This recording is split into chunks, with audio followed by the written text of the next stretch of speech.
Protect your leader in style with ANGKOR GOODS Gaming. Wait. We have a script. Yeah, you were sleeping though, bro. I told you this already. Is he being for real? Yeah. Preston, we really have a script? Yes. We fall Protect your asleep. leader. Yes. I literally gave you the whole script. Protect your leader in style with ANGKOR GOODS Gaming's leader cases. This is your part now, Alex. You say and soon to be champions. And soon to be champions. It's more than that. It's more than that, dude. And soon you'll be able to do champions too. No, did you forget the script already? Coming soon, champions. What was it? Preston, do you remember? Yeah. Okay, fine. Let's backtrack it then. Sorry to interrupt this episode. Okay. I got you. Okay. All right. Sorry to interrupt this episode. We're here to talk to you about your leader. Do that again. All right. Go ahead. Oh, we want it to be like at the same time? Sorry to interrupt this episode. We're here to talk about your leader. ANGKOR GOODS. Hold on. That sounded terrible. Sorry to interrupt this episode. We're here to talk about your leader and soon to be champions.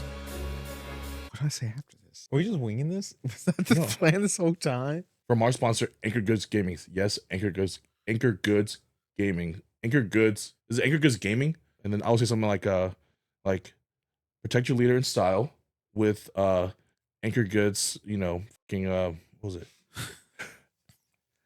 ANGKOR. Okay. Sorry to interrupt this episode. Can you just get the script and just edit it? I don't have a script. Me and Brian here are here to talk to you about your leader, and then I think this should be the ad, and then you'll just say, dude, there's a link down below for some leader cases. They're nice. Just check them out. That's the affiliate link. Thank you guys. Peace. Okay. ANGKOR GOODS. Right now, just say it. Just ANGKOR GOODS. ANGKOR GOODS. Peace.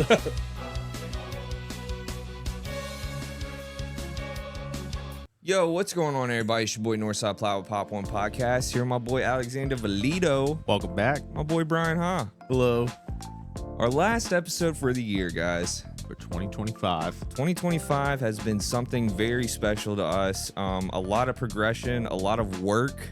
We don't just come and sit down and press the button and just go. There's a lot of work that goes into this. And before we start this episode, I do want to give thanks to both of you guys. Without you two, I literally think that this whole thing would have died down a long time ago.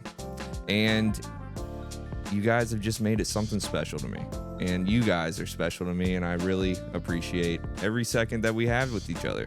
You guys are my best friends. Yeah. Thank you. I appreciate it. Yeah. I think a lot changed when you brought all your equipment to Shreveport and you were like, man, I gotta get some content, and I was like, I'll hold the camera for you if you want. I'll help you look up some. No, I'll help you get your that's questions. really what happened. I was out there struggling, man, because I didn't have, with me and Alex, we become like a crazy dynamic duo whenever we go out to these events, and I was solo dolo that day.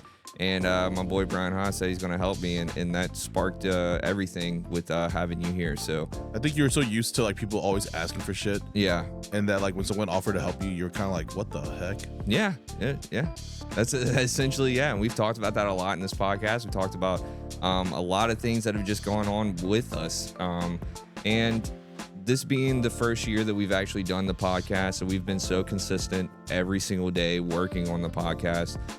We are actually seeing results that are something that I didn't think we would see till maybe the end of next year. You know what I mean? Yeah. Like, it's just been a good time. So the last episode, we are on episode 22 of the last episode of 2025. We got a few things to talk about. Jump Fest in Japan is going on, so we have some Yu-Gi-Oh news today that is actually really good. Also some One Piece news, and we'll probably just end it out on a 2025 recap on everything that we enjoyed this year with One Piece, with the podcast, with our community, and the events, and what we have planned for next year. Let's do it. good. Let's get it. Let's do it.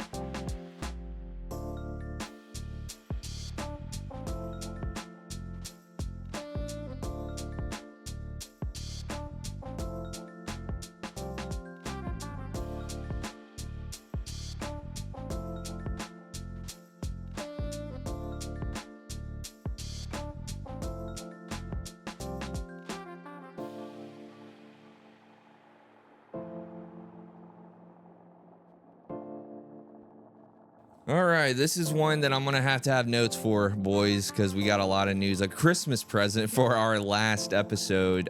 Jump Fest is going on in Japan right now, and they you know, with these conventions and events and stuff in Japan, we get a lot of news for the stuff that we like over here in the States. One Piece, anime, Yu-Gi-Oh.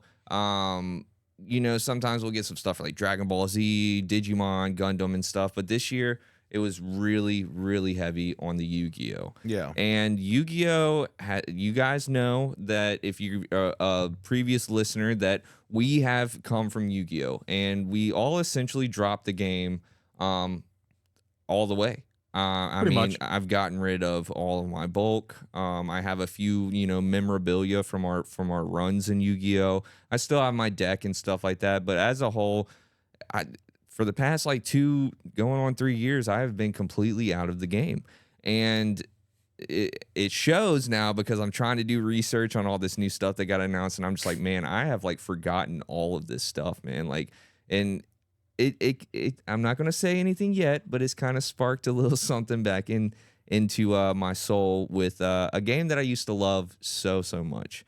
So we got announcements for the full arts. Out of the border is what they're calling it, and we've talked about this a lot whenever it first got, you know, leaked or whatever.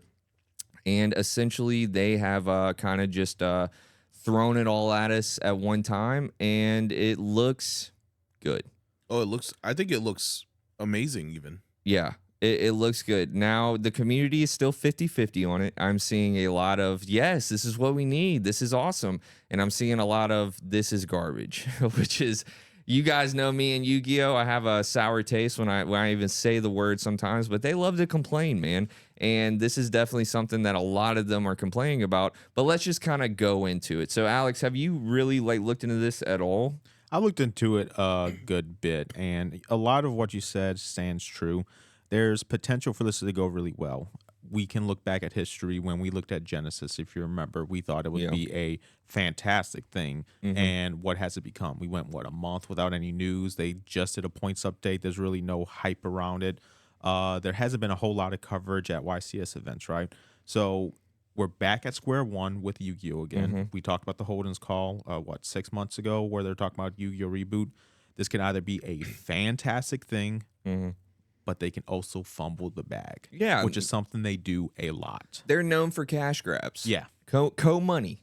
You know, that's been the name that the fans have done for a while. Not only are they big into the Yu-Gi-Oh! Trading card game, but they also make like slot machines and stuff like that. Like Konami is like known for other things besides Yu-Gi-Oh! Whenever people would find out what I do outside of my day job, they would always ask me in the past when it was mostly Yu-Gi-Oh! Oh, Konami? You mean those machines that I saw in Japan when I went on that one trip? The pachinkos, and they actually make slot machines here in Vegas and Biloxi. All the anime ones. Yeah, I didn't know. Not only anime ones. Like, I mean, I played a Wheel of Fortune game. I wanted to say that was made by Konami. Like that. They make the machines. But anyways, they're known for their gambling aspects, and they do throw that into trading card games. Same with Bandai. Like, they all do it. Bandai makes slot machines as well, too. Yeah. So I work with someone who's also into trading cards, but they do mostly sports cards where, you know, we do all the different trading card games. Yeah. And I was showing them the full art Yu-Gi-Oh! Cards, and they said, wow, these look amazing. And they do. These full art cards look amazing. Yeah. The question is, are they going to fumble it? So one of the things that we got announced for a bunch of these full art cards is that they're coming to our Rarity Collection 5. Yes. Now, Rarity Collection, if you remember history, Rarity Collection 1, fantastic. Yes. It was one of the greatest sets of all times for Yu-Gi-Oh! I think if you held on to it, it's one of the few sets that hold their value through the test of time. But then Konami, money, they saw the cash grabs. They made Rarity Collection 2, 3, 4. They have been subpar sets where they really pushed the collectors out of the game. Yeah. Right. Konami did that to themselves. So now we have a situation where, okay, we have these full arts. Let's throw them to Rarity Collection 5. Are they going to keep these full art cards rare to where they're hard to pull, or is everybody and their friend going to have plenty of these full art cards? So I've taken some notes here. Okay, and they released a bunch of. Well, first they released the images of like the Dark Magician, the Blue Eyes, all the protagonist monsters from all the animes. Well, when people saw them, they were like, it's kind of weird. They blurred out the text box, which, Dark Magician has had the same text box, vanilla text forever. Well, no, these are different. These are all new effect monsters and new boss monsters. Yes. Yeah, they are all new monsters with effects. Like the Dark Magician one is crazy for, I don't have it in front of me, but I mean, I think at the time of recording, they haven't announced that one yet. I'll tell you they when they have all of them. Yeah. It's something like you can only use the second and third effect once per turn. One of them, you can trash a card and nuke the whole spell and trap zone. Yeah, it's a walking heavy storm. And then, or you can just get a spell card from deck or something that mentions Dark Magician. It's actually crazy. That's actually crazy. Yeah, and then same with the Blue Eyes one, and same with the Elemental Hero. Like they all have new effects. They're new cards. Yeah. Okay, cool. And now we're seeing them in these full art variants. Well, they also leaked that these cards are going to be in like a base rarity. So it's like, okay, you guys are telling us now that we're getting these new cards in a regular rarity, and now we're getting alt arts? Is that what you guys are telling me? Now, it does hold some strength, but these are coming in Rarity Collection. Rarity Collection already does that. You can get a common, and you can also get that same card in a quarter century Starlight Rare. You know what I mean? So it's nothing really new for Rarity Collection. It's not. So in a box of Rarity Collection, if I remember correctly, it's what, 2 or 4 QCRs per box, something along those lines. They don't call them QCRs anymore, though. Well, whatever the rarity is. But what would also happen is you would go to Walmart, you would get those 4 to 5 pack ones. Every single one of those had that at least one of those max rarities in those boxes. Yeah. So that is how Konami really destroyed the collector's market, as well as filling it with fluff, right? Yeah. So far, all the full arts we've seen have been either nostalgia cards, new support cards, or meta-relevant cards. So they have released some staples. A few of them being Chaos Angel, Dominus Impulse, Dragoon, Super Poly, Kurikara. I think it's all Ash Blossom too, wasn't it? Or no? No Ash, which would be crazy. I'm sure that'll it's come. Coming. It's coming. It's definitely going to come. Yeah. But I want to know is with after Rarity Collection, are we going to see an era like we are with One Piece, like we are with Pokemon, to where we're getting alt arts? If you release a set with a secret rare, because they're going to keep doing that. It's going to be best card is secret rare. We're going to put maybe a play set or two in the whole case. You know what I mean? Short print secret rares. Do I have an option now to get this alt art, this secret rare, and an alt full art, to where maybe they're going to be pumping more secret rares into the set? Maybe they're going to be pumping more ultras into a pull rate set, and I have the chance to get these full art Yu-Gi-Oh cards. Yeah. I think that would be great. But we all know that Konami's not usually here for the great. They're here for the bread. Right. And I don't think that they're going to change their pull rates too crazy. Well, I think the OCG has decent pull rates. I think is when it comes to America. No, they do. Yeah, OCG. We've always wanted an OCG format type of deal here, to where if I can get the most boss monster card in a super rare, but I can also get it in the secret or the quarter century or Starlight or whatever they're calling it. That's what needs to be fixed. Now, whenever they're introducing these out of the border, these full art cards, is this going to be something that's going to be relatively available? Or is it going to be something that's rare? Yeah. And now I say that because we also have a leak of a serialized Dark Magician, the new Dark Magician card. Now, is this going to be something that's going to be in a pack? Is it a chase card? Or is this going to be something that is going to be like a top prizing for YCS or something like that, which I would kind of rather. Yeah, I can see that. Increases the value, makes more reason to compete.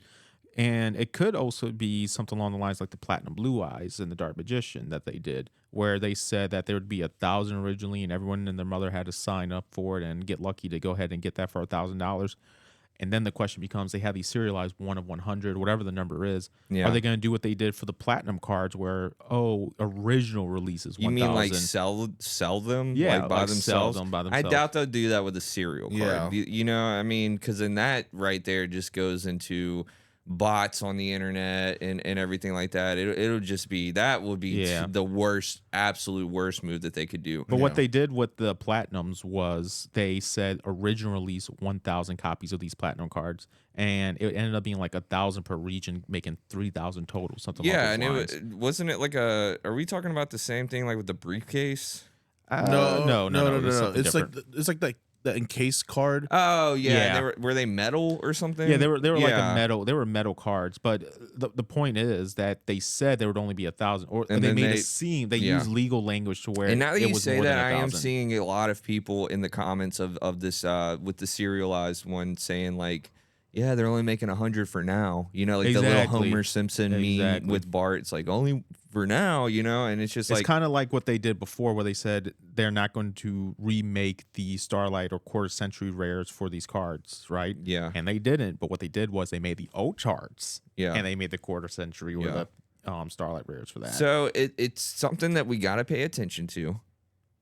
Is it a good move on their part? Yeah. I think so. I think adding another rarity, it's just like, you know, they're looking at One Piece, they're looking at Pokemon, they're looking at all these games and saying, why not us? Yeah, if I can't beat them, join them. Yeah. You know? Let me ask y'all this. I think this is the very important question. If they fumble this, is this the end? I still don't think that it's enough though to get people back in. Really? You know what I'm saying? I think collectors are getting a little hyped up. But is it enough for the shop owners that have been putting out these statuses saying we're taking Yu-Gi-Oh off the shelf? Is this enough for them to say, oh, well, let's give it another shot? Yeah. And how many times have these shops given Konami another shot? Yeah. You know, you have hype from different players and stuff, and every locals will always have a dedicated Yu-Gi-Oh deal. Some people won't. You know, a lot of people have died, but there's always going to be 1 or 2, 3 people talking to the LGS owner saying, please, you know, get Yu-Gi-Oh back in here. Yeah. Now, I know we're going through the situation still with One Piece and the Poke Bros and the sports guys and everything, buying out One Piece and doing everything. And maybe Konami is like, look, we're seeing what's going on. Now, I know they've been working on this for a while, but this is all stemming off the Pokemon stuff. They're seeing what's going on with these cards, man. They're seeing that Pokemon are reaching numbers that they haven't seen ever. They're seeing One Piece reaching numbers that they haven't seen ever, and they're missing out. They are legitly missing out. Yeah. As a business, FOMO. On a business aspect, why wouldn't you try to, you know, look at your competitor and see what's successful and then try to branch off of that? Why wouldn't you? So I think it's a good move to them. It's just going to be for the collectors. Like you said, they did push all the collectors out of the game. It destroyed vending. It destroyed backpack vending. It destroyed everything for a lot of what we loved in Yu-Gi-Oh! Yeah. I loved going to a YCS with a binder, sitting there trading with people that had all these super high stuff, looking at the vendor booths and everything and saying, oh, I don't have that card. I want it. Now, I mean, why would I even have a Yu-Gi-Oh! Binder? Unless it's like First Ed, LOB, you know, stuff like that. Why would I? You're still seeing sets selling for $30 a box. Yeah. You're still seeing them sell for $40 a box. Like, you know, it's just. I was talking to my friend because, like, you know, I have that collector app, and this isn't like endorsed or anything. Like, I had a collector app, and I had like put some of my greatest slabs on there, you know, and my personal collection for One Piece for slabs and a couple like my manga rare and everything was like a couple $1,000, and I was like, damn, this is crazy. I was like, this is like 20 cards in my collection. It's like already a couple grand. And then I showed it to my buddy who only plays Yu-Gi-Oh, and he was like, that's super wild because I thought I had a good collection for Yu-Gi-Oh, and my collection's barely pushing $500. No, I was watching a Twitter post the other day of Yu-Gi-Oh players complaining about prices, and they're complaining about a card being $14. I'm like, but you got to kind of get it because that's the only rarity of that card. Yeah. You know what I mean? But $14 still isn't like a crazy number. Oh, but yeah. I remember paying hundreds of dollars for like tour guides. I mean, and me and Alex, we were, when new decks came out, I mean, dude, I had to get them for the team and everything like that. And I mean, you're talking about $50 a card and you needed like 3 play sets. It just gets to that point. Yeah. Also, I want to shout out though, the Rarity Collection 5 logo looks It does look good. It's they definitely put some money behind this. Dude, and yeah, I think they can remove that 5 Roman numeral 5 in the background and make that like their new logo for the year. I'm like, that'd be a sick logo. Personally. Yeah, instead of the 30th collection. But we don't have any announcements like a lot of people wanted for, and I think it's still going on. So we could have some more stuff after this. Yeah, we could have some more stuff by the time this episode drops. We're recording this on Sunday. What's the date today? The 21st. So yeah, there could be a lot more stuff coming out. But the thing with the full art situation is, okay, is this something that's going to fix it? I don't think right now it's something that I can say we're going to get fixed. Right now, I don't think that it's something that we can say is just something so crazy that it's going to fix the game. You know, it's something that's good. It looks good. It might feel good. But is it going to be something that is going to fix the state of Yu-Gi-Oh? I genuinely believe, kind of like how Rarity Collection 1 was, this Rarity Collection will be sought after greatly. Right? Yeah, I as a collector, it will. It will start a train. If it's done right. If it's done right. Now, if I get a full art in every single pack, like some Rarity Collection shenanigans, right? You know, it's not going to be good. My prediction is they will do this one right. Okay. However, what happens after this first set with these full arts? Will Konami repeat themselves, or will they follow suit with what? So these what other was trading it? card It was games like doing? 3/4 century rares per box. that you would get. We can't remember the exact numbers, but I think it was 3. Now, if they're doing 3 full arts per box, But the thing was, the first Rarity Collection, the QCRs you could get, I want to say like 80% of them were meta relevant or nostalgic cards, like great cards. Once you got a Rarity Collection 2, 3, and 4, they kind of ran out of those nostalgic cards. The second one is just fluff. It was mostly just fluff, and that's kind of the Konami like conundrum. That's why these boxes that we have right now are going for less than shops are paying for. Because they just have a lot of fluff in these sets. A lot of not good cards. I do remember Rarity Collection 2 watching box openings from like big content creators, and like I was like, this is so booty cheeks. I was like, bad. It was bad. I was like, there's not. I haven't seen a good card yet. Oh, RC2 was like, I was like, I'm done. Yeah, I'm done. Now there were some other things mentioned at Shonen Fest, huh?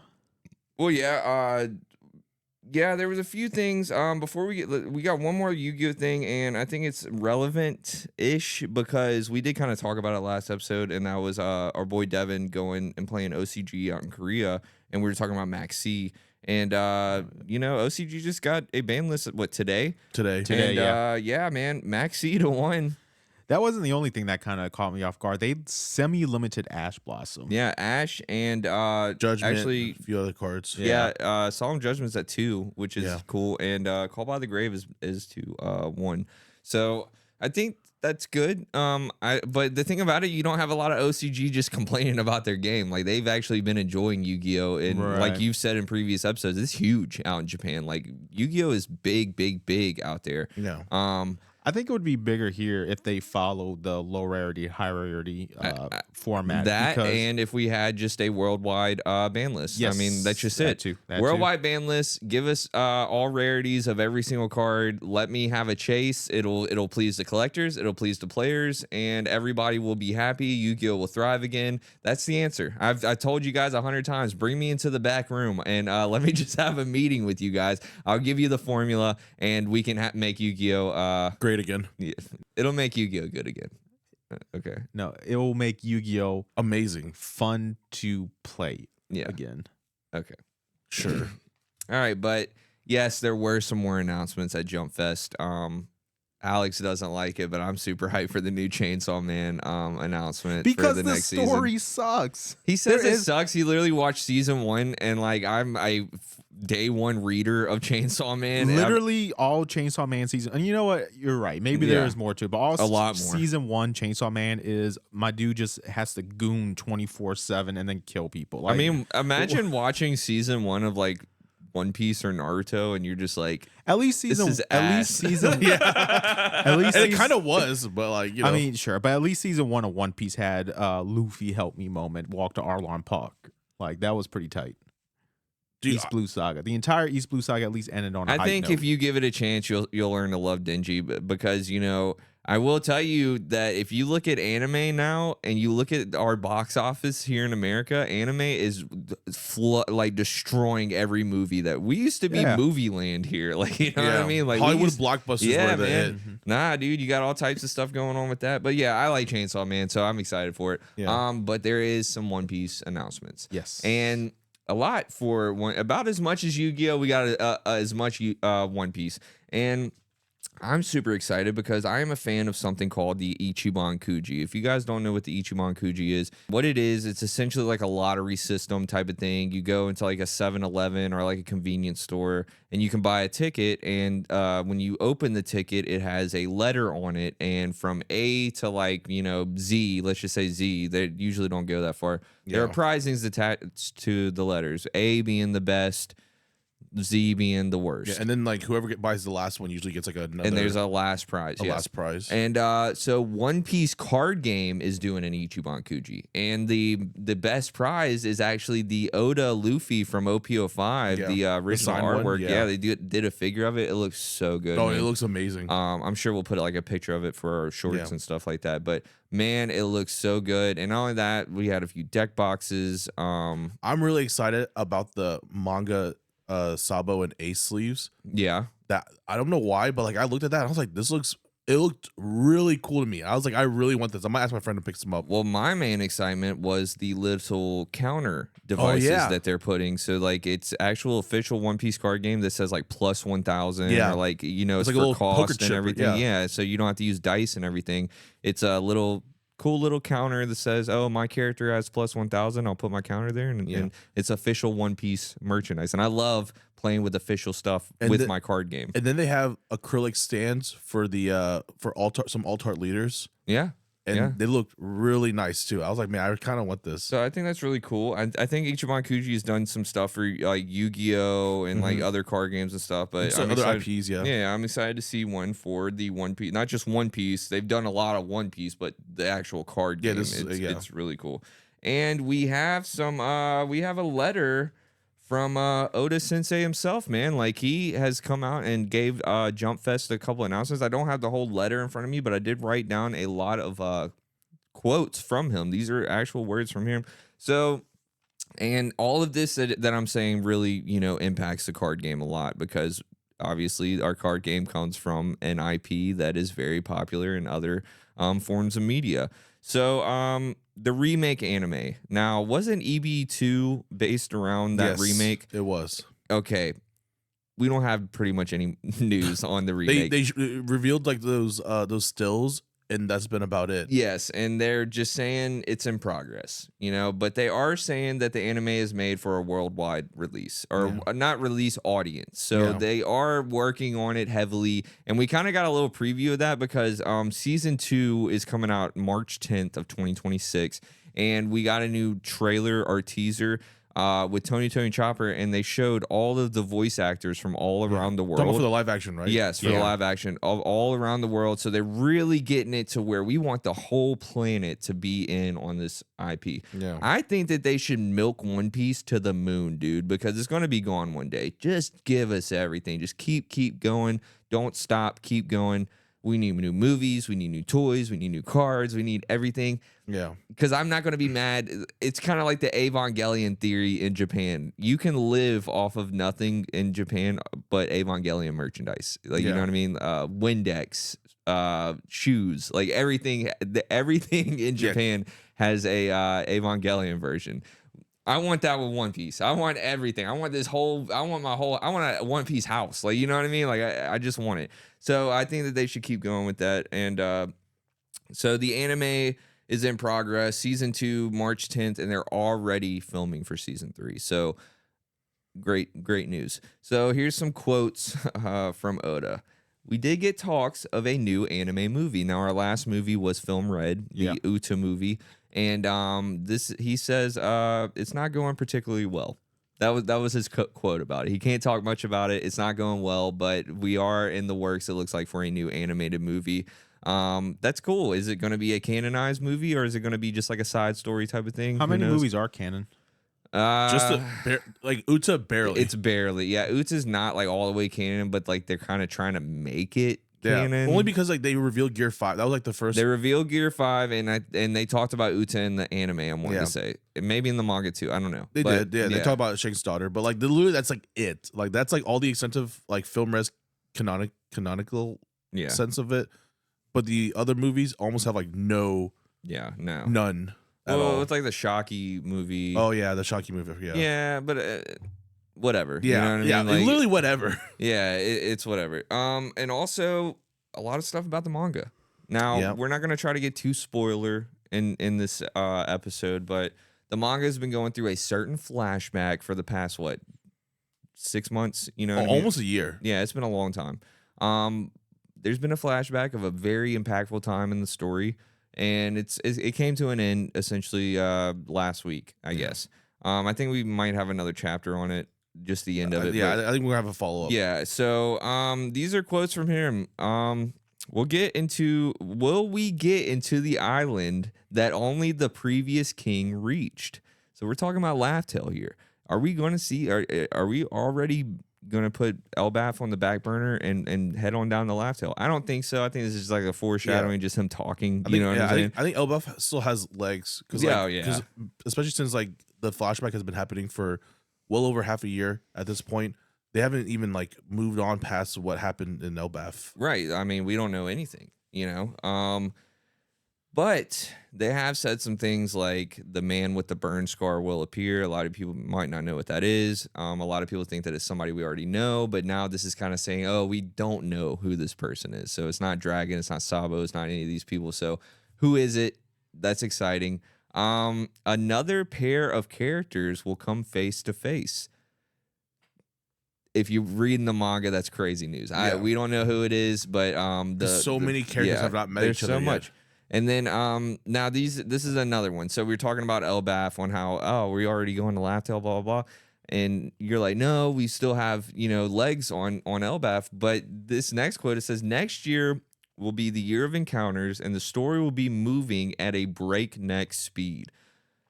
They're trying to get into this, man. I mean, we were having discussion on how we think One Piece isn't even close to being done, but everybody's saying it is. And then now Oda Sensei himself is saying, we're going fast with this. We're trying to speed this up. We're going in. So be ready for probably one of the craziest years. And that's exactly what it says. Get ready for a spectacular year. These are all, Pray for his health, And that's another thing he mentioned as well. He's going to be taking care of his health and everything like that. So we will get them breaks and in-betweens and stuff like that. But One Piece is actually going into a seasonal release type of deal. So if I'm not mistaken, it's going to be, instead of us getting weekly episodes, whenever the season drops, they're just going to drop the whole season. And then... Well, not so kind of like how they do for most, it's going to be like a season 2, a weekly, 20 episode or whatever, however long, Yeah. And then just break it up from there. Yeah, but that should also fix the pacing too. Yeah. Maybe. I mean, they're pretty much caught up with the English adaptation of the manga with the anime, you know what I mean? So like as the anime comes out, that we're getting the manga, blah, blah, blah. So it's kind of catching up here in America. And not only that, we're about to go global release with the One Piece card game. I think the mission of One Piece is they're just trying to get everything in one stop shop. You know what I mean? Like, let's get everything caught up so that way nobody's behind. This has been a manga that's been going on for years and years and years. We're tired of hearing about spoilers and everything. Let's just get everybody caught up so everybody can be on the same page and enjoy this at the same time. Yeah, I think that's a good point. I think they're really trying to make sure that when the end of One Piece happens, the whole world gets to experience it together. This is not going to be some type of I don't know. I mean, it's gonna suck whenever we do find out what the quote unquote the One Piece is a year before everybody here knows. And I don't know, man. I hope that they catch it up very quickly to where everybody can somewhat be on the same page. Not everybody's gonna consume all this media. I wouldn't be surprised if they do something where they make the anime to coincide with the manga once we get to that point. No, I don't think so. I don't think the manga will ever coincide with the anime. No, I don't either. But I think it'll be closer than what it is now. Yeah, it'll be like an arc behind. Yeah, isn't that where we are now? An arc behind. I mean, right now, kinda, but Egghead finishes what? We didn't get an episode today. No, we're still in Egghead. You know what I mean? We just got done with the flashback. We got 2 episodes of Egghead. We're still this. There's still a lot of Egghead stuff that can happen. That if anime watchers versus manga readers know, There's still some legs and Egghead left, and then once we get into Elbaf, there's gonna be a lot of catching up to do. Yeah, A lot. Yeah. I mean, because you got to think we're not getting the anime back in Elbaf till what, April? Yeah. Yeah, that's a lot, and the manga's not stopping. So I mean, who knows how far we're gonna get in that? So Exactly. it's gonna be one of those things that and manga and anime have always been like that. You know what I mean? You're always gonna get the manga before the anime. It's just something like me. I'm super excited about the Elbaf art because I've been reading it, for the past year. That I'm ready to see the animation for it. It's not like, oh, I already know what's gonna happen, I'm not gonna consume this. No, not even close, dude. Like, I'm more hyped for the anime than ever because of the manga. So us saying all this, it has a huge impact on our card game that we love so much. We're looking at OP13, our 3rd anniversary. With all this being announced and everything, they're going really hard. Yeah. It's the been the 4th anniversary is going to be wild. Yeah. I think the 4th. Let's just speculate on like an OP on. So yeah, okay, so OP05 was Wano. Wano. So it was the 3 captains, the prominent captains, which was Luffy, Law, and Kid. Yeah. 2nd anniversary was Yonkos, which was Luffy, Shanks, Blackbeard, the current Yonkos, the manga, which is Luffy, Shanks, Blackbeard, and Buggy. Yeah. 3rd anniversary was Brothers, which is Ace Double But Luffy. also like the Gorosei. Yeah, Ace Double Luffy, but yeah, also the introduction of the Gorosei. So like it'll be God Valley. I think you're right. I think it'll be God Valley. That's where my train I was going. Our next anniversary set will get Rocks Pirates. We'll get Rocks Pirates leader. We'll probably get a Zebek leader. We'll probably get a young Garp, a young Roger. Yeah, I was trying to think about it without saying spoilers because I was like, God, I don't want to spoil it. And we're probably getting more Emu support, to tell you the truth. Because I don't think the Emu leader is anywhere close to. Oh, they're making a second. They're making another Emu leader for sure because like the first one has question mark.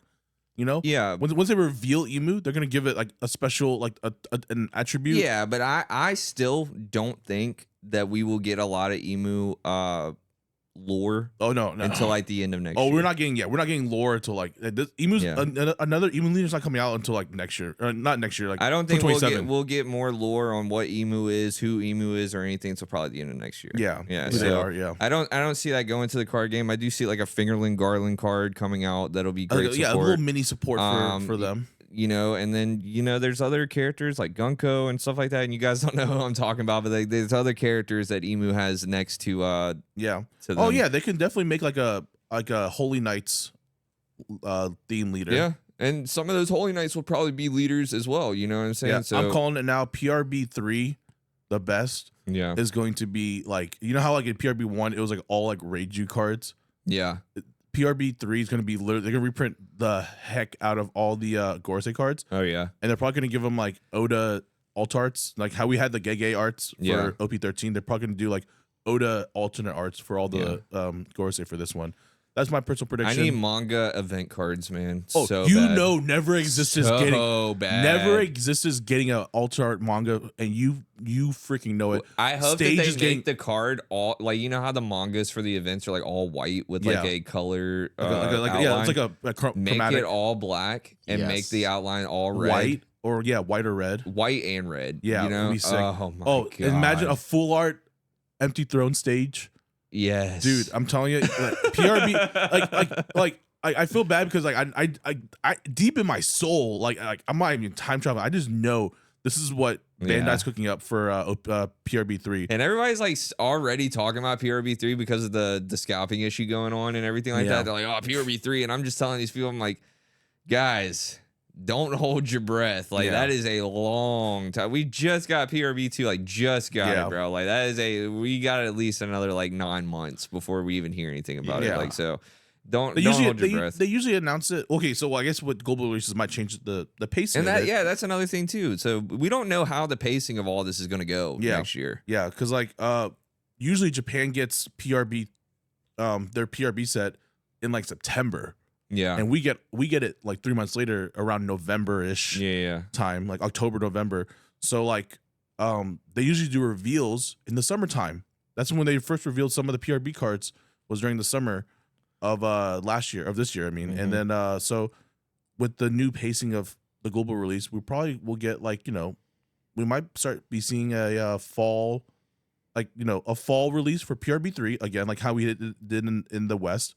And then that way the final set of the season is always gonna be the anniversary set, which is, I think, a great way to close out the season. Personally, I think having anniversary set in the end of the year, great way. Kind of sucks as a collector and like a player, because like as holiday season, you're buying gifts for your family, and now you're telling me I gotta invest in these. It's rough every year. One Piece is so rough on the holiday season every year. Yeah, dude. But if you're a collector, especially in this market right now with the scalping and everything, buying the anniversary set of whatever season that's coming up is going to be money. Like, you'll make your money back. Looking at you, Preston, like you pulled the manga Luffy, the pseudo cereal Luffy, made your money back on the case that you bought, easily, and profited even. You profited. Yeah. And that's super easy for you. When I bought that case, I was like, I should not be buying this. Like, you know what I mean? Christmas coming up, everything. Like, we're going on vacation soon. Like, I should not be buying this. Yeah, and then you times 2 your money. Like that. I can't. And now I have every deck to play with. Like, it was a good thing for me as a player and also a collector. You know what I mean? And then this was also before the crazy boom that we're in right now. So now I have some cards that I don't have to hunt around. I have my Kumas. I'm super excited about that. Kuma is a card right now, boys. Before we start this next segment, let's just talk about Kuma real quick. Kuma leader 2026. That, and buy your Kumas now. Your standard secret rares. I know they're 40 plus, they're touching 50.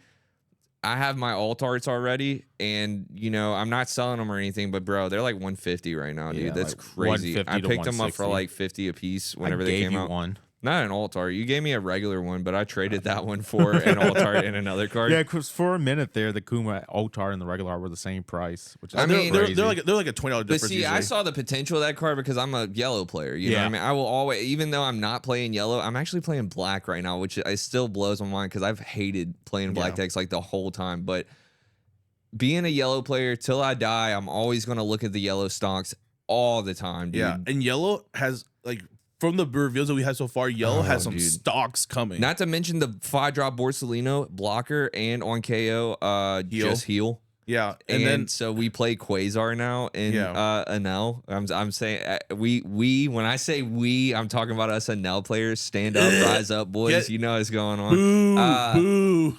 We're gonna be playing a Quasar now, so essentially we could have double. It's going to be turned into another playset of the zero cost. Yeah. If my last 2 lights, say you're swinging Yamato to me, my last 2 lights is Quasar, play Borsalino from grave, and heal. Then heal, block and heal. Yeah, and then zero cost his last life, and then just heal, and then lead effect. I'm healing 3 times.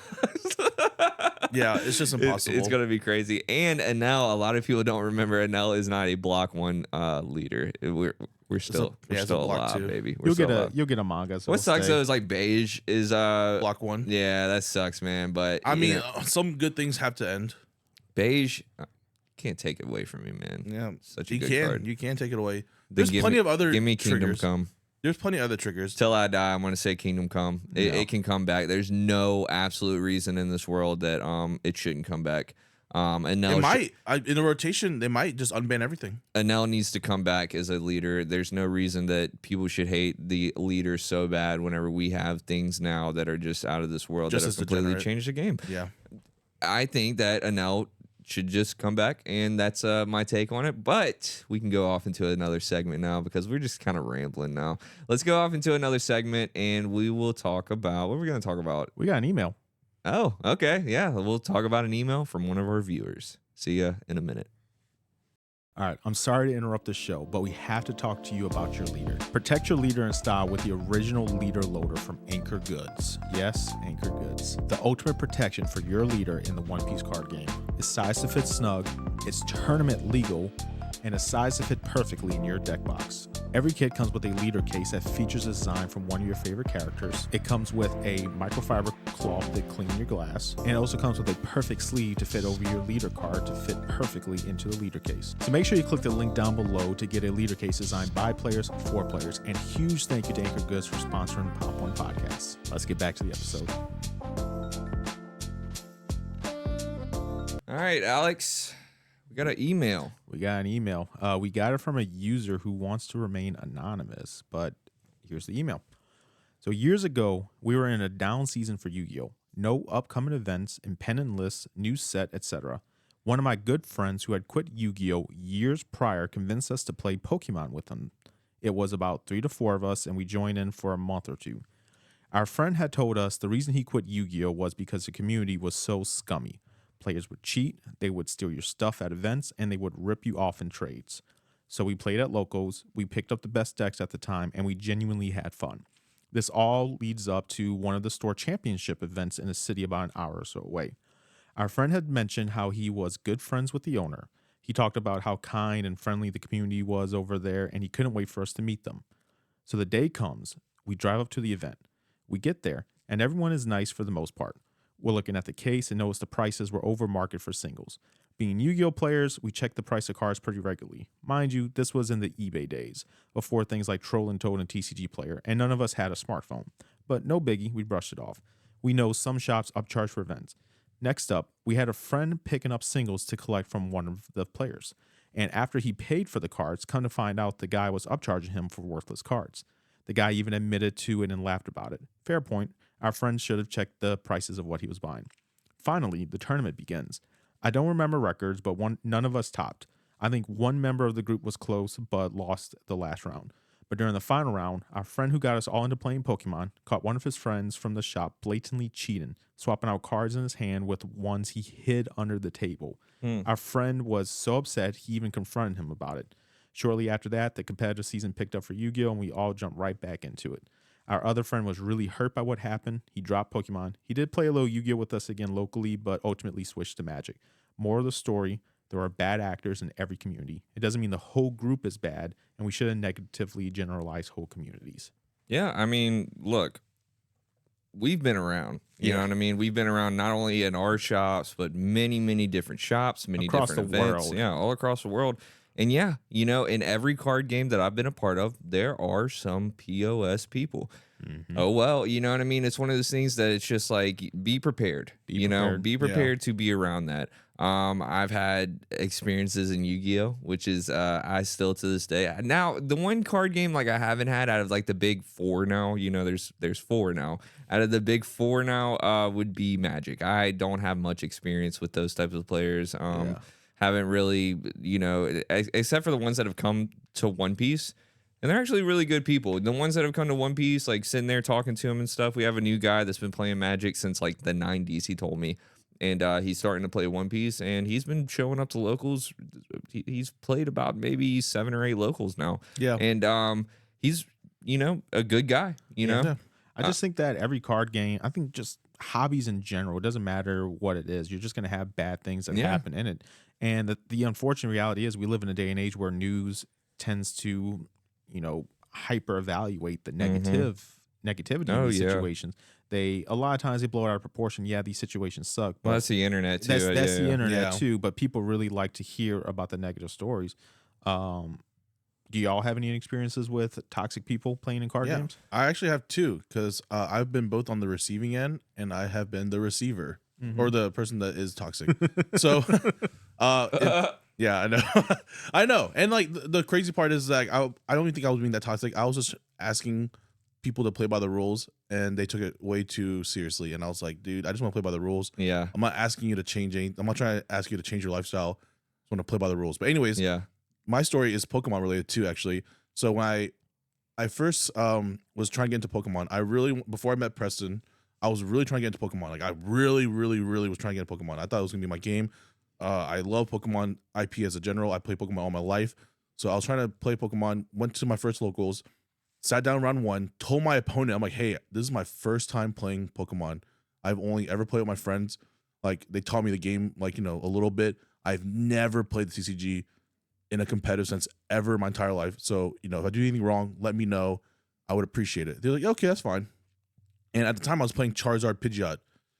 And Pidgeot has an effect. It's like a quick search effect. Once per turn, you can add a card from your deck to your hand. Me coming from Yu-Gi-Oh, I always was thinking like, oh, I have to reveal the card I add, you know? Yeah. So every turn, I'm like, all right, Pidgeot effect, quick search. And I'm like, grab boss order. Yeah. And the guy's like, okay. And I add to my hand, and I'm shuffling my hand up, and then like I was thinking about it, like he was outplaying everything I searched, and I'm like, man, this is crazy, man. Like pitch isn't really that great because like I had to tell him like I'm searching, blah blah blah, and like I was like, oh man, this is kind of like this kind of sucks because like they know everything that's gonna happen, and the guy played around everything I had, and we ended up IDing indecisive decision or something like that, I think.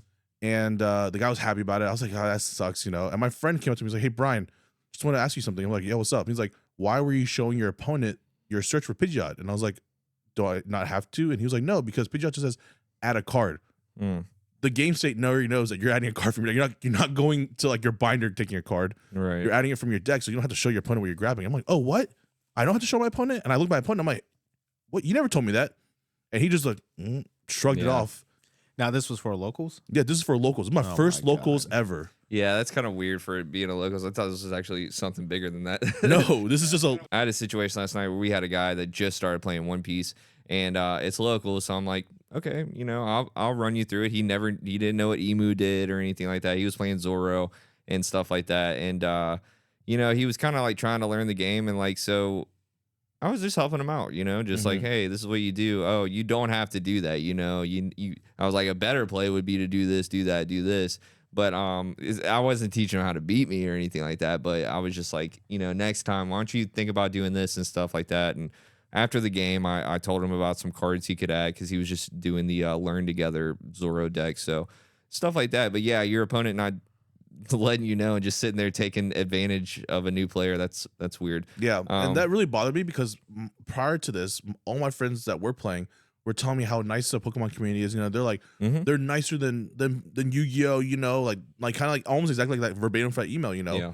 Like Yu-Gi-Oh players are scummy. They will steal. They will cheat you out of prices, and they will just like do whatever they need to get a head up.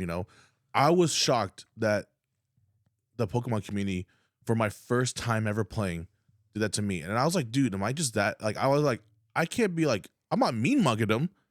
I literally was like, I was like, hey man, my first time playing, please let me know. Like, I really do not know how to play Pokemon that great. The first time you did it, he should have been like, you don't have to reveal. Yeah.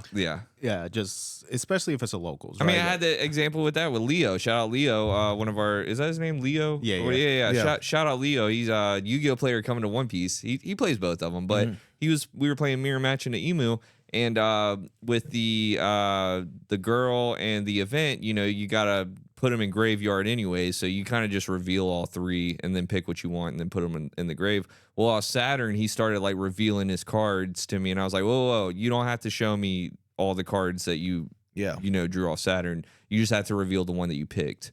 He's like, oh, okay, cool. I could have been, like, oh, there's his 5 cards. Yeah. There's his events that he's about the bottom deck, or there's that, because that's big advantage. You can map right it there. out. Yeah, you can map it out. Because I could map out mine and his, but why do that? You don't do that. Now, if I'm at a regional or if I'm at something big and my opponent's doing stuff like that, that's a different story. Yeah. You know well, what first I mean? off, I would never enter regionals and tell my opponent this is my first time playing Pokemon. Yeah, no. I'm like, dude, they'll that wash happened me. to me at New Orleans. My opponent was like, yeah, I just started playing the other day, and I'm like, oh, okay, cool. And then he pulls out GP Luffy, and I'm like, oh, okay, cool. But I don't know. It's just that was like a really silly thing that happened. And then like for my I guess like my view as a toxic player was I get a lot of flack because I ask a lot of people to play by the rules. One of the rules is no proxies. No proxies. No proxies. Which I agree with that in a sense. This is my idea on proxies, is that I like to be as authentic to the rules as possible. I'm paying the money. You know what I mean? I'm buying the cards, or I pulled them and I'm playing with these expensive cards. It doesn't matter how expensive it is. You know what I mean? If you want to play the card, I think essentially you should get the card. Yeah. Now, if it's a deck that you don't know if you want to play, sure, maybe for the first time. But if, like, for example, like Kuma, if you just don't feel like buying Kumas, like, it doesn't matter. You shouldn't be able to like proxy it. Like, you know what I mean? Yeah. Like, if you're playing a deck that has to have Kuma in it, and you're gonna keep continuing to play that deck, like that's your deck. Yeah. You might just need to pick the card up. Yeah, exactly. And like my whole thing was that at the time, this is the funny part, because at the time, One Piece was relatively cheaper, like a lot cheaper. Yeah. And like people were proxying, and I was kind of like, flabbergasted. Yeah. Because at the time I was flat broke. This is before I had my new job. This is when I was working for Brian Oh, Ty. yeah. Shout out Brian Ty, MS Donuts. Yeah. And like, you know, I was making like I was on a struggle bus, you know. I was living paycheck to paycheck, and I still afforded the meta decks at the time, you know. You were still going to Bandai Fest and Yeah, everything, exactly. I was going to Bandai Fest with y'all. I was splitting Airbnbs and stuff, and I was flat broke, you know. I was a little bit older, you know. I money managed a little bit better to allow myself to do that, you know. Yeah. But like, I still had the cards to compete, and like it just flabbergasted me that people were coming to locals with proxies and like you know, flagrantly like not like it's actively our like hobby. I know. Yeah. And like they were like I don't know if I want to play it or not. I just want to proxy it for this tournament. I'm like, that's kind of sus. There's a line, you know, like I don't care if you do it like for one locals, you know Yeah, what I mean? I was But like, yeah, if you're gonna come every week with this same card proxy, it's like, come on, dude, like we're all paying for it. Like I said, it's our hobby, you know what I mean? Like if you have to have a hobby, you have to be able to afford it, right? Yeah. Like it's just and yeah, it's and our these hobby. and these weren't like proxies like you know, like they bought like an alternate, like a different language either. This was like a printout, printing it out and stuff like that. shoving it into behind another card, and which then is a putting it whole there. nother can of worms. My belief, Exactly. my belief has always been, if you order the cards off TCG Player and we know how long it takes for them to come in, then and you show proof that you purchased it, like I still disagree. Well, that's kind of my next point is, where does the line start, right? Like I remember in Yu-Gi-Oh, there was a time Pearly was just coming out, and I had 2 Pearlies on the way. I paid for it. It was coming, and we had a local tournament. I really want to play the deck. That's the only deck I had to play. So I told everyone, I was like, look, I'll play, but y'all gotta let me proxy this card. They're coming. They just haven't made the mail yet. You know, or in the other aspect of it, just don't go to locals then. I don't know about all that. I mean, that locals was 2 minutes from my house. I was just going to hang out. On Yeah, Thursday okay. night. And I wasn't going to play that night. The only time you should be able to proxy is at locals, but for a short period of time. If it's something you're going to do every week at the shop, whenever the same people are paying the money to do that, I don't agree with it. This is also just in the aspect of for the local tournament. Like I know, and like a lot of people are like, it's just locals. Like it doesn't matter. I'm like, it's not the fact that it matters. Like it's the principle of things. Well, you know? our locals, for example, is like 50% of it is like competitive players. Like we travel, we try to stay authentic to the rules as possible, because every time I go to locals, I'm practicing for these bigger events. I'm not going there. Yes, I'm going there to see friends and I'm going there to have a good time or whatever. But you can ask, me and you got matched up last night. And it's always a funny thing, because me and Brian, you would think we hate each other when we play each other. Like that's just what it is. And we're super competitive in the scene. We're not speaking pretty much. We're playing chess. Like, you know what I mean? We're just sitting there and we're playing the game, and we'll say some snarky remarks to each other and stuff like that. Just because I think you push it a little bit too far sometimes. I'm not gonna lie. No, you think I push it too far? No, sometimes you're it is a actually mad meme. at me. No, I'm not mad at you. Sometimes it is a meme, but sometimes I'm just like, you're a bitch, dude. Look, Alex, the one time, because you came in hot. I remember this. You were like, I've been practicing with Michael Bowie and chasing them, and I'm like, I know the Zoro matchup versus the Uploof matchup like the back of my hand, Brian. I got you this tonight. I'm gonna win. And then like I get the first trigger and I get that ramp, and you're like, well, you only won because of the tramp. I'm like, he did only win because of the trigger. But you won because of RNG. Hold on, no, but didn't you just tell me? I know the backup like the back of my matchup like the back of my hand. I would have won that game if it wasn't for that trigger. Well, shouldn't you then take into consideration the trigger? That seems like it's on you.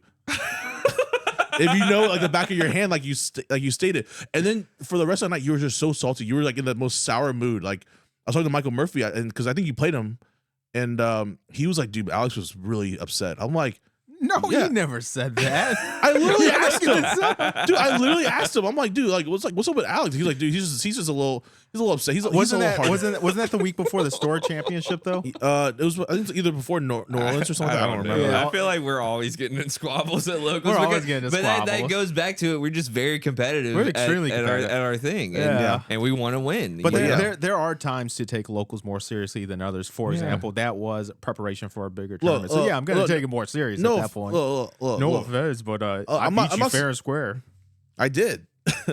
I did. You know, because like, and I'm glad I beat you because you came in hot to me. Well, no, there was also that one time where you said I was slow playing. And I wasn't. I was like, first off, no, look, Preston. I was also mad because he's only right whenever it benefits him. That's what I'm hearing. No, look, I was also mad because you forgot your stage. And you let me pull it out. I let you pull out, but then you were like, I'm gonna mulligan again.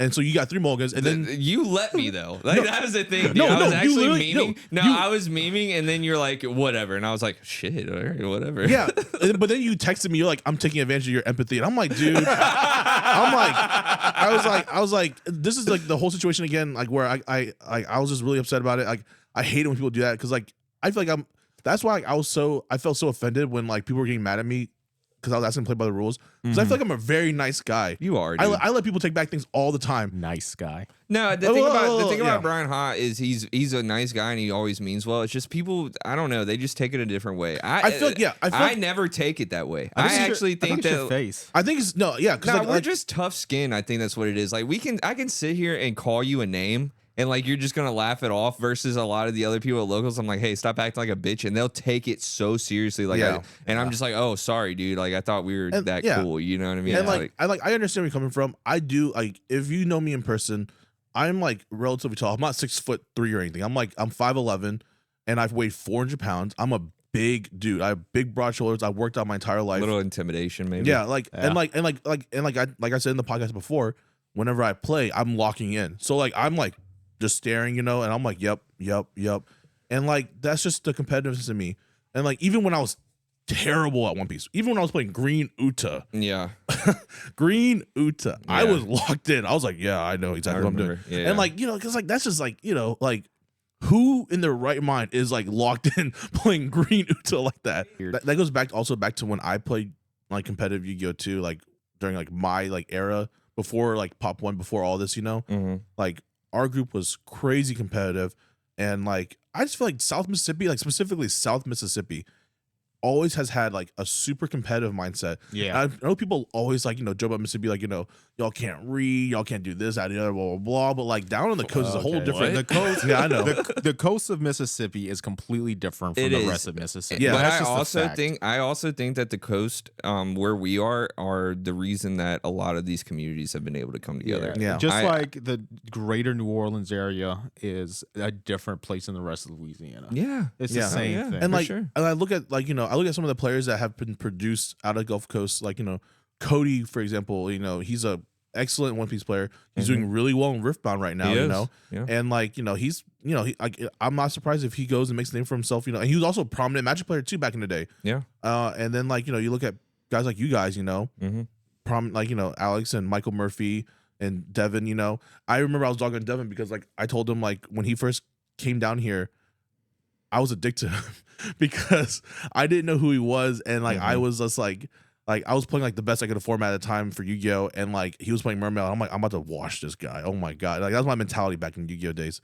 And like if you're not playing meta, I'm like, I'm just gonna wash you. Well, it goes back to the email one more time that I do want to state that your first experience with a player is not always who they are. Yeah. Right. There are times where I've had people say, the first time I played against you, dude, I kind of thought you were an asshole. Like, I didn't think you were that cool or whatever, because like, it's like Brian says, whenever you sit down, sometimes you just ash catch them, put the hat back, and you're locked in. And sometimes I'm just not the nicest guy. It might not be my day. And if I don't know you, I'm not going to like give you all my energy to make you fall in love with me, especially when we're competing each other in a game. And, talking about first experiences, your first experience in a card game a lot of times is your local tournament scene. And you can't let your first time, as weird as that sounds to say, be like the defining moment. I remember my first tournament in Yu-Gi-Oh! In 2018, literally round 2, right? I won my first round, and round 2 I'm playing against this guy. We're actually friends nowadays, but the story goes, we have 15 minutes left in the clock. I'm new to the game. I had played way back when I hadn't played in years.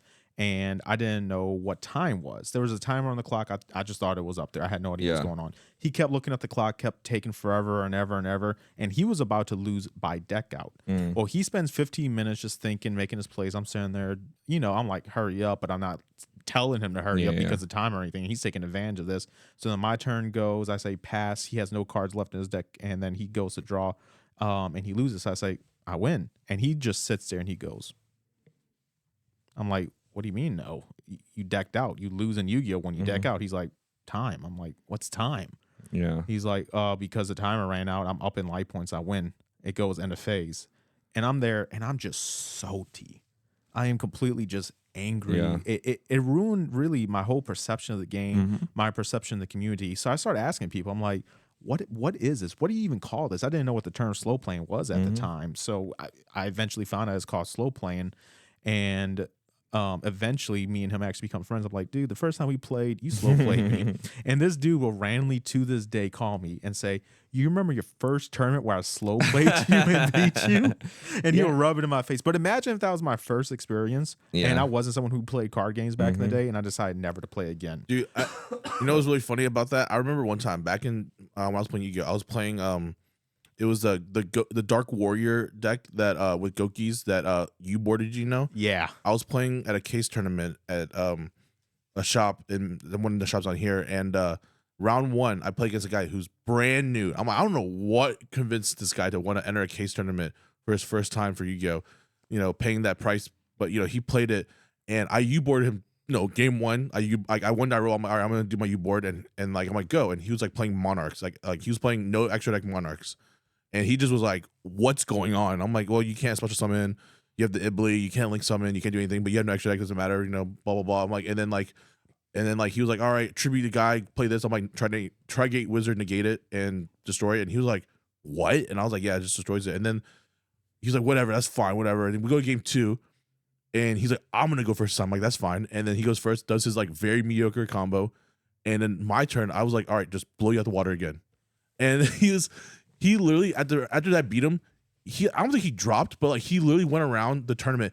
Oh my God, guys, don't play against that guy. That guy just does this crazy U-board thing that makes you can't play the game at all. And like, I'm like, dude, what the heck, man? Can you not tell everyone what I'm playing in my sauce, you know? But I mean, at the time, it was the best deck. A lot of people were playing that deck, but like, it was just like super fun. I'm like, well, dude. Moral of the story with all of this, the email and stuff, it's just you are in a competitive scene. There's going to be people that aren't the nicest people in the world. Yep. Nobody's there to teach you how to play. It's just There will be, but it doesn't have to be. There's a time and place. Yeah, there's a time and place. If you're going to a competitive tournament like a Treasure Cup or a Store championship, case tournament, you can't expect someone to try to sit there and teach you how to play. But you also can't expect somebody to be friendly whenever they treat locals like a competitive scene. To an extent. Yeah, I mean, I'm gonna be friendly with them, you know, but like, I'm not gonna like teach you how to play. Yeah, I'm not gonna sit there. I'm like, all right, I told you how your deck works. I also think it's up to you. I also think treating locals as a competitive scene like every time it's kind of cringe. Isn't that what you do though? No. Very different. I treat specific local tournaments like a competitive scene. It is different. It is different. If it's the weekly, if it's the Wednesday of a regional on a Saturday, I will treat that locals like a regional. You are delusional. That's not delusional because most locals, y'all even see it on the lights. If I see someone making a misplay, I'm like, hey, do this instead. I'm trying to win this every reason. week. There's no reason for you to do this here. And I will tell them that at regular locals, but there are some locals that you have to treat a little differently because you have to get in the right mindset. In sports, they call it walkthroughs. You do your walkthroughs to get in preparation for the actual game. You treat it like the actual game. The week leading up to the regional or the store championship or the treasure cup, that is my walkthrough. But any other week where there's nothing going on, like right now, if I was at a locals, I would not take it that serious. You are a funny guy, Alex. I am a very funny guy. Your little explanations of things is so goofy to me because like you try to sound cool. It's not trying to it's not trying to sound cool. It's just being a normal fucking dude. No, you're not. You're like, oh, I don't take the game seriously, but only on specific weeks. Yes. I'm like, only on specific weeks. If there's a reason to take it serious, that's when you take it serious. If there's no reason to take it serious, then why are we taking it serious? You're so cringe, dude. I hate you. Oh my God. I love you. Yeah, sure. Shut the hell up. You are funny. we all love each other. It's good. But I think that's a good way to wrap it up here. Before we go, though, I do want to say that this year has been something special for all three of us, and it's the door that we have opened to something that's going to be spectacular one day. I want to give a huge shout out to all of the continued listeners that have tuned into Pop.1 Podcast, from all the old subscribers to all of the new subscribers. We've hit milestones that we thought that we would never, ever reach, or it would be a long time from now that we would reach those.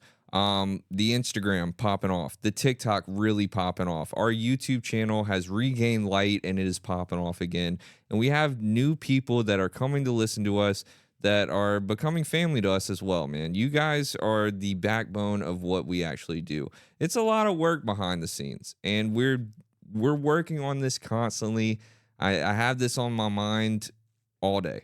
Same with you guys. Yeah. And you guys are definitely putting in the work. It's not just something that, like I said at the beginning of the episode, where we're just coming, pushing a button and hitting record. We're actually working. And I think that it's something that we all needed, a void maybe that we're filling. It's something that we all love. It's something that we all want to take care of, and we're treating it like it's our child. Yeah. And I really love it. And I'm, again, man, super grateful for you two stepping up and just really locking in on Pop.1 Podcast. Next year, we have a lot that we want to do. And we'll talk about that next year. Yeah. And then by this time next year, I'm hoping that we're at a point that we never thought possible. And we're just sitting here saying thank you again. Let's just keep going. I would love to be able to take that spot of, like, a good TCG content creator, and I know, like, we have a lot of focus on One Piece. Maybe we can also fill that void in, trying to introduce, like, good One Piece news as well. Yeah, I know. I just hope that one day there's a world in trading cards to where we're not just talking about the bad news of all the games that, we used to play or had interest in, and that we're saying, I hope there's a week where we're not finding bad news. Yeah. And we're just sitting here glazing every card game, everything's healed and everything Well, that's feels kind good. of what like you said earlier, that's what the internet is, Yeah. right? We're going to talk about the good, we're going to talk about the bad, we're going to talk about the beautiful, we're going to talk about the ugly every single week. Yep. I think that's a good spot there. So for one more time in 2025, make sure you go down below, hit the hype button if you're on mobile. Let's see if we can get this one to 300,000 hypes. Let's try it. The hype button has kind of been lacking a little bit, but we are getting over 100,000 hypes. Yeah. You know what I mean? And that's, I go to other big YouTubers all over, and they're still at the 1,000 to 2,000 points and stuff. They're not pushing it, I guess. So hit us with the hype button, like, comment, subscribe if you're new here, and go down below, check out our sponsors, Dueling Guard, your one-stop shop for all your TCG accessories, playmat, deck boxes, binders, anime art cards. They got it all, man. They almost have it all. The only thing they don't have is leader cases. And to get that, check below at ANGKOR Goods. Get your leader cases by players, for players down below. All right, guys. We'll see you guys next year. We got a break next week, so don't be too sad. But we'll see you guys next year with a new episode from the Pop.1 Podcast. Peace.